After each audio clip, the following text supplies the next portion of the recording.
Coming up, the Ministry of Social Services and Urban Development holding a press conference this afternoon. Also, taxi drivers appealing for assistance. And residents of Coral Reef Estates up in arms tonight. We'll tell you why. The Bahamas Tonight, the Northern Edition, starts now. This is the Bahamas Tonight, Northern Edition.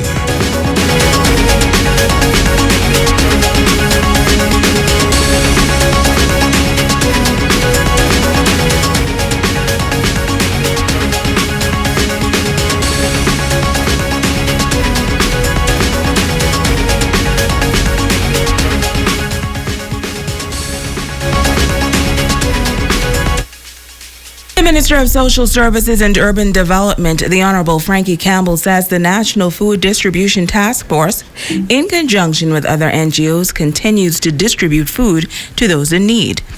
To date, the government has provided funds in the amount of $13,225,341. The National Food Distribution Task Force has distributed food parcels and vouchers to approximately 55,078 households throughout the Bahamas up to September 12th. But the minister says this service remains of paramount importance and will continue until the end of October. The process of feeding our fellow brothers and sisters remains a major priority for the government of the Bahamas. Therefore, we wish to advise that persons in need of food assistance can apply to the Department of Social Services, as well as various non-governmental organizations which provide food assistance to the most vulnerable. He says here on Grand Bahama there has been a steady increase for assistance at social services due to COVID-19. During the period of March to August 2020, there was an increase of demand for rental assistance and a steady increase for financial assistance for utilities as a result of persons being furloughed or in some instances terminated due to the economic fallout of the pandemic. However, during the months of July and August, there was a decline in requests for emergency food assistance, as many of the department's clients utilized the Feed Grand Bahama online initiative offered by the Bahamas government in response to the pandemic. The minister notes that during the COVID-19 pandemic, the elderly and homeless have not been forgotten by Urban Renewal. Urban Renewal has had to adapt by adopting alternate and innovative means in facilitating the public. Grocery bags were distributed in April and May to the tune of 600 bags, distributed to senior citizens and other residents in need in New Providence. An additional 300 bags were distributed in Grand Bahama. Grocery vouchers were also supplied for those in need on the Urban Renewal Family Island locations of Abaco, Crooked Island, Long Island, Andros, Cat Island, Exuma, and Eleuthera. A taste of love.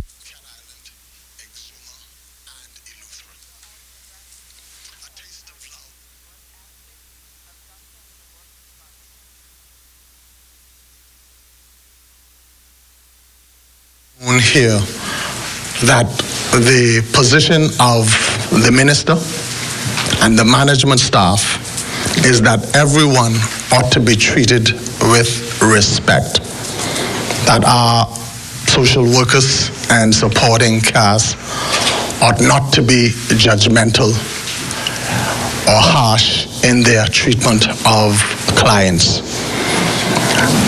I started off by reminding our team that while today we are on this side of the table offering service, but for the grace of God, tomorrow we could find ourselves on the other side of the table seeking assistance. As the humanitarian arm of the government, our job is to ensure that people leave our premises with their dignity, even when we're unable to fill their requests. In other news, the COVID-19 pandemic has impacted every sector throughout the country. The tourism industry has been hit the hardest as the government was forced to shut the country's borders and impose various restrictions. In this report, the president of the Grand Bahama Taxi Union says due to the decline in visitors, taxi drivers are hurting and they're pleading for some assistance. Italia Hall has more. President of the Grand Bahama Taxi Union, Harold Curry, says taxi drivers are in desperate need of help. He says due to the decline in tourism, cab drivers are finding it hard making ends meet. He's asking the powers that be to look at extending unemployment benefits for cab drivers, as he claims that some cab drivers were told to reapply but were denied. For what reason? We don't know why, because they didn't say why they were denied. So we need to know why these drivers were denied so they can correct whatever they did wrong, if they did do something wrong.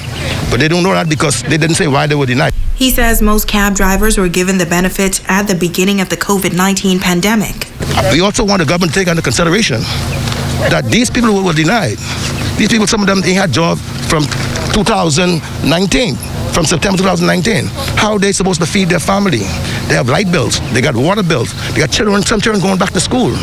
They don't have no kind of idea or how they're going to get money to send these children to school or to pay their light bill, even to put food on their table.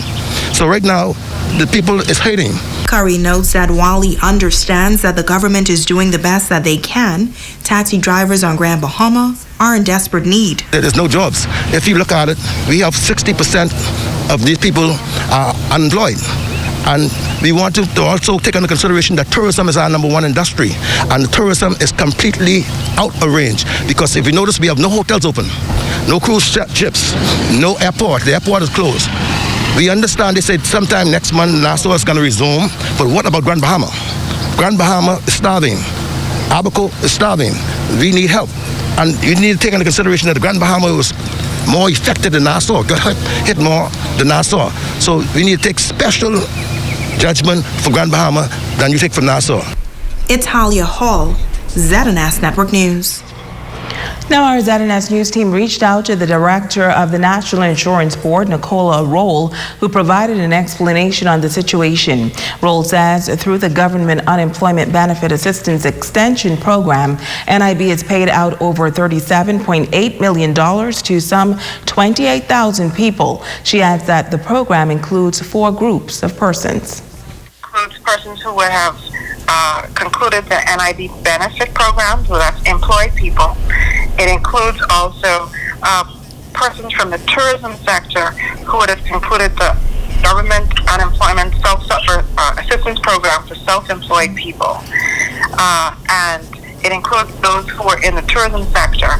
As part of the sign-up for that original program, there was a notification that you had to state that you were in the tourism sector.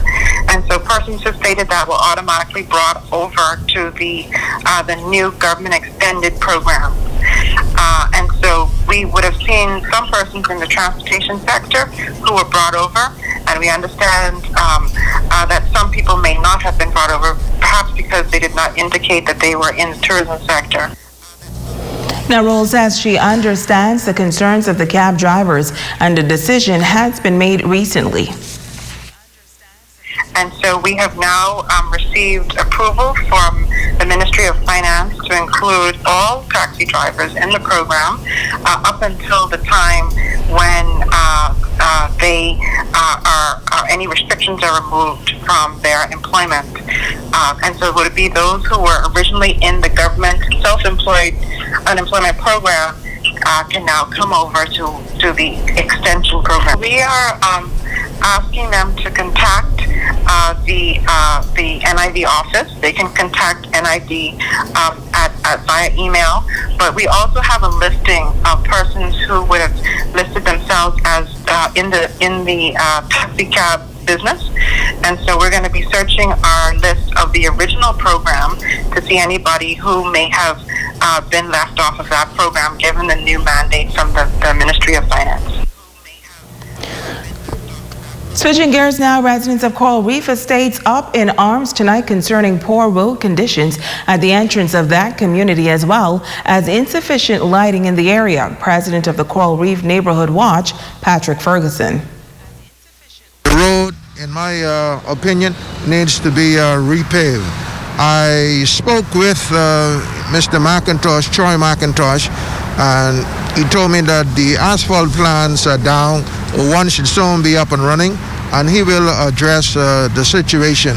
But we just want to bring some awareness to the community and also to some of the residents in Coral Reef that are not aware of the situation. We don't have any lighting besides the food store lights that illuminate the entrance into Coral Reef. But we need to have some light on the lamp poles to help our residents make it much easier to get into the community. Resident Kelly Whitfield is stressing the seriousness of the issue and hopes that they can be addressed as soon as possible for the betterment of the community and for the safety of residents.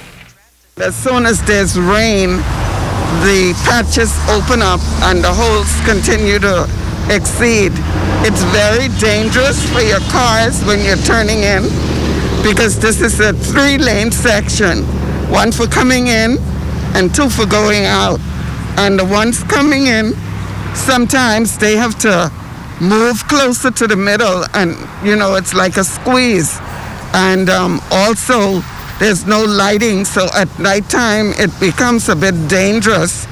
The only lighting is the food store lighting. There are poles here, but there's no light, and this corner is really very dark at times. Now, we spoke with a Deputy Director and City Manager at the Grand Bahama Port Authority, Troy McIntosh, who says he is aware of the complaints about poor road conditions in the area, and they are working to address those concerns.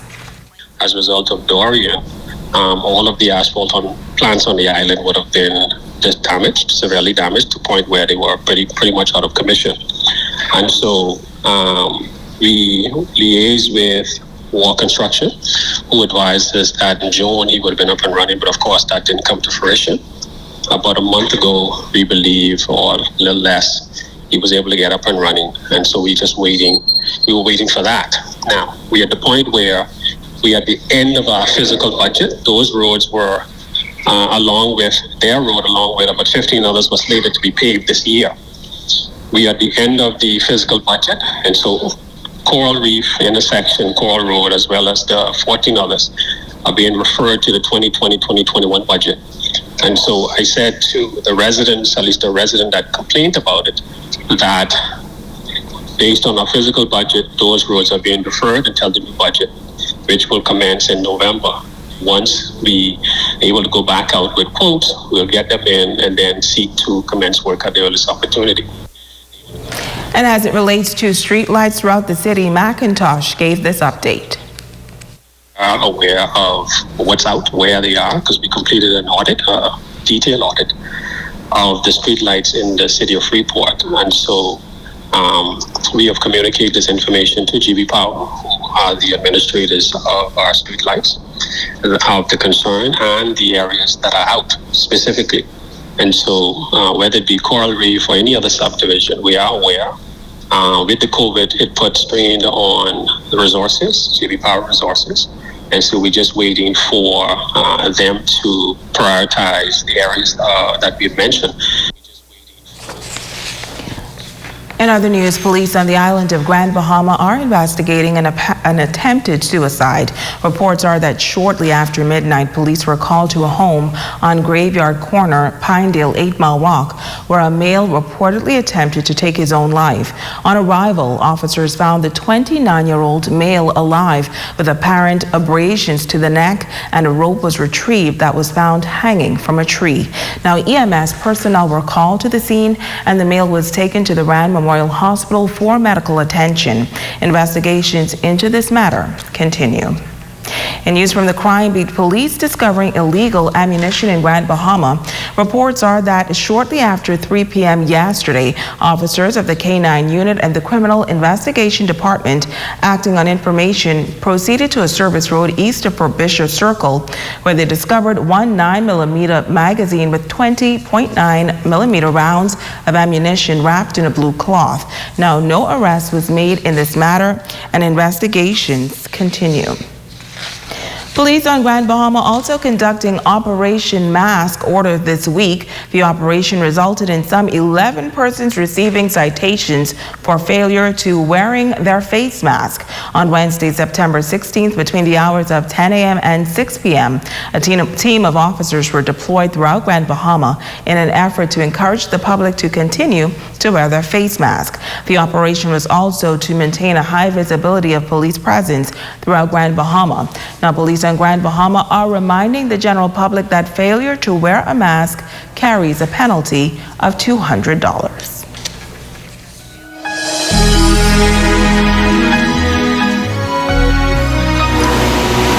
Hey Bahamas, this is Reverend Kali Theok, Senior Pastor of Grace Church of the Nazarene, right down there in Hannah Hill, 8 Mile Rock. Listen, I just wanted to stop by for a minute just to encourage you. I know right now as a country, we may be experiencing the most challenging time that we have ever faced. We're dealing with COVID-19 and we're also dealing with a declining economy. But to encourage you for a minute, the Bible tells a story in the book of 2 Kings, right in the 6th chapter, of how the king of Syria came up against the people of God in Samaria. Now what the king of Syria did was that he surrounded the city of Samaria with his army. Nobody could go into the city and nobody could go out of the city. And this basically was a tactic that weakened the economy of the Samaria. Doesn't that sound familiar? Listen, things got so bad that the Bible accounts that the people began eating the head of a donkey, which was sold at a cost of 80 shekels or 25 Bahamian dollars. They began eating pigeon manure. They began eating pigeon feces, which was sold at a cost of about $1 per cup. Listen, it got so bad that the people began eating their babies. Mothers began eating their own children. But right in the next chapter, and I love this particular verse right here in 2 Kings chapter 7, verse 1. Right in the next chapter, right in the next verse, the prophet Elijah shows up and he told the king of Samaria that God was about to bring a change to the economy, and he said God is going to feed his people. Elisha told the king that by this time tomorrow, 7 liters of flour and 7 liters of corn will be sold for 1 quarter. Did you hear what I said? He said 7 liters of corn and 7 liters of flour will be sold at 1 quarter. This basically blew the mind of the king. This was unimaginable. And just as the prophet said, God changed their economy. Listen to me. If you are listening to this, whatever you do, Bahamas, continue to trust in God. I want you to know today that God has the power to change our economy in 1 day. Did you hear what I just said? Let me say that again. God has the power to change our economy in 1 day. In other words, if God did it for the people of Samaria, he can do it for us. This is no doubt in my mind that God will take care of his people in this season. As I want you to get rid of doubt, get rid of fear, get rid of worry, and remember that God loves us and he will take care of us. So be encouraged, Bahamas.